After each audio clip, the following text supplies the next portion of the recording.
The next step is to add a foreground to the project. We will add the foreground with a layer mask in one step using the Adobe Photoshop Object Selection tool. Click the Create a New Layer button in Adobe Photoshop Layers panel and ensure it is placed at the top of the layer stack. Click on Layer 1 to ensure it is activated, then select File and Place Embedded. Navigate to the project files and select the file named foreground.jpg. Click and hold the Selection Tool button in the Adobe Photoshop Tools menu and choose the Object Selection tool. With the Object Selection tool active, click on the person to make your selection.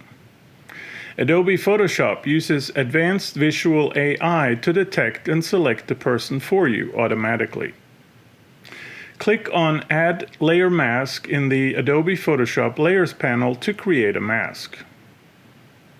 Click the Move tool in the Adobe Photoshop's Tools menu. Hold down the Shift key to preserve the aspect ratio and drag inward from the top right corner of the image to scale it down. Click on the person and drag it to the left until you are satisfied with the positioning.